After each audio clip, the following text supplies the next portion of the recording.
Hi అండి అందరికీ welcome back to my channel Madhu Potti వ్లాగ్స్కి అయితే స్వాగతం. నాకైతే 2 డేస్ నుంచి చాలా ఫీవర్ అండి, అస్సలు చేతనవ్వట్లేదని చెప్పి నేనైతే మమ్మీ వాళ్ళ ఇంటికి వెళ్ళాను. మా మమ్మీ నా కోసం అయితే మటన్ కీమా తెచ్చి వండుతుంది. మా మమ్మీ ఎలా వండుతుందో నేనైతే మీకు ప్రాసెస్ చూపిస్తాను చూడండి.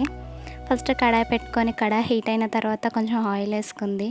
ఆయిల్ హీట్ అయిన తర్వాత అందులోకి చిన్నగా కట్ చేసుకున్న ఆనియన్స్ కూడా వేసింది. అవి చిన్న ఆనియన్స్ కౌట్కి 2 తీసుకుంది.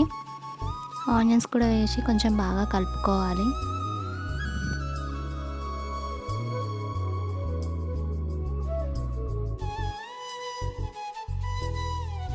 ఆనియన్స్ తొందరగా ఉడకాలంటే సాల్ట్ వేయాలంట. ఇప్పుడు ఇందులో అయితే కొంచెం సాల్ట్ వేసుకుంటుంది. సాల్ట్ వేసుకొని కూడా అంతా ఒకసారి మంచిగా మిక్స్ చేసుకుంటుంది, అదే అండి కలుపుకుంటుంది.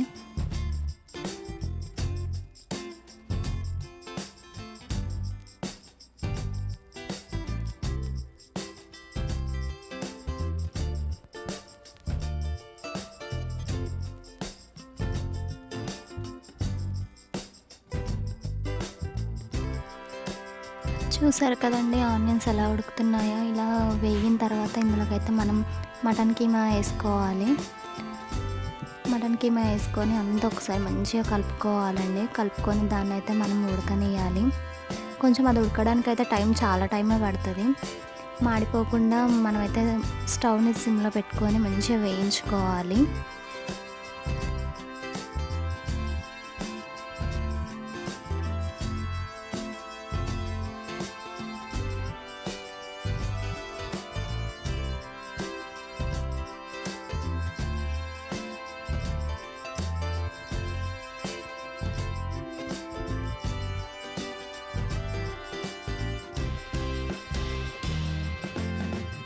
ఇందాక ఆనియన్స్లలో కూడా సాల్ట్ వేసింది కదండి, ఇప్పుడు ఇక్కడ కూడా కొంచెం వేసింది. మీరైతే కొంచెం చూసుకొని వేసుకోండి. ఇప్పుడు కూడా కొంచెం సాల్ట్ వేసి కలుపుకోవాలి. అంత మంచిగా కలుపుకొని దాన్ని అయితే ఒక 5-10 నిమిషాలు ఉడకనియాలి.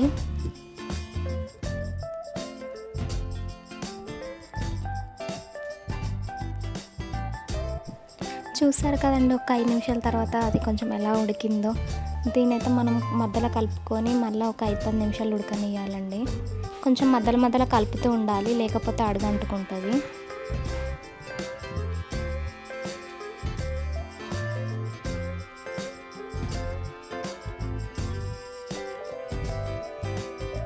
ఇలా మళ్ళీ ఒక 5 నిమిషాలు ఉడికిన తర్వాత ఇందులోకైతే మనం చిన్నగా కట్ చేసుకున్న టమాటా అయితే వేసుకోవాలి. టమాటా అనేది ఆప్షనల్ అండి, మీకు కావాలి అంటే వేసుకోవచ్చు, లేదంటే స్కిప్ చేసేయచ్చు. నేనే టమాటా వేయమని చెప్పిన, అందుకే మా మమ్మీ అయితే టమాటా వేసింది. మీకు కావాలంటే వేసుకోండి.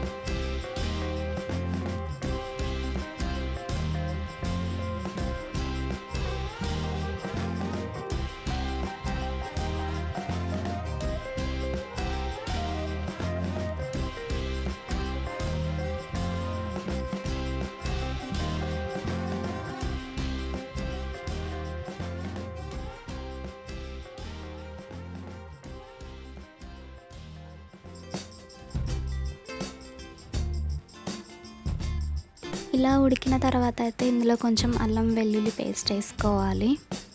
వేసుకొని అంతా మంచిగా కలుపుకోవాలి. కలుపుకొని కొంచెం అల్లం వెల్లుల్లి పేస్ట్ అయితే వేగనియాలి. అలాగే కొంచెం పసుపు కూడా వేసుకోవాలి. ఈ 2 వేసుకొని మంచిగా కలుపుకోవాలి.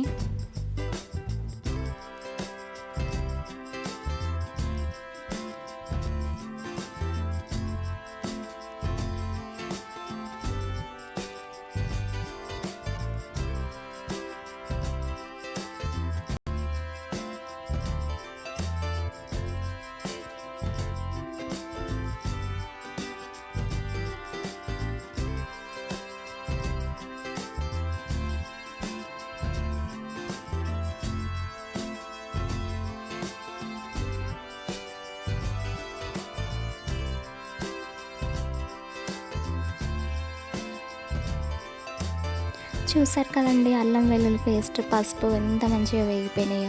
ఇప్పుడు ఇలా వేగిన తర్వాత ఇందులోకి అయితే మనం కారం వేసుకోవాలి.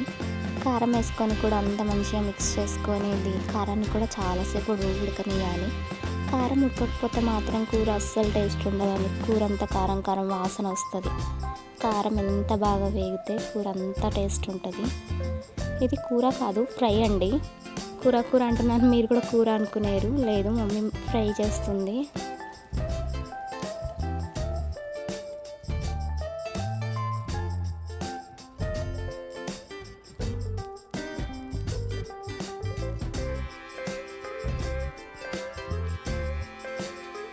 అడుగంటకుండా అయితే మధ్యలో ఒక్కసారి అయితే మనం కలుపుకోవాలి. ఇలా కలుపుకుంటే అడుగంటుకోదు.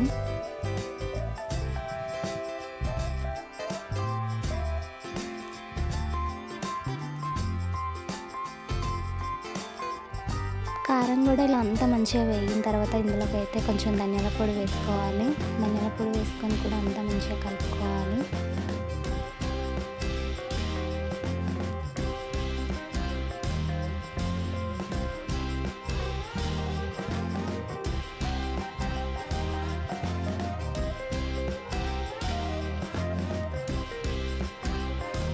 ఇలా కూర అంతా అయిపోయిన తర్వాత ఇందులోకైతే లాస్ట్కి మనం కొంచెం కొత్తిమీర కూడా వేసుకోవాలి. కొత్తిమీర వేసుకుంటేనే కదా అండి కూరలకు టేస్ట్ వచ్చేది. ఇలా కొత్తిమీర కూడా వేసుకొని అంతా ఒకసారి మిక్స్ చేసేసి మనం గ్యాస్ అయితే బంద్ చేసుకోవాలండి. అంతే, కూర అయిపోయినట్టే. ఒక్కసారి మీరు కూడా ఇలా ట్రై చేయండి. ట్రై చేసినాక టేస్ట్ ఎలా ఉందో నాకు కామెంట్ చేసి చెప్పండి. నా వీడియో మీకు నచ్చినట్టయితే నా ఛానల్ని సబ్స్క్రైబ్ చేసుకోవడం మాత్రం అస్సలు మర్చిపోకండి.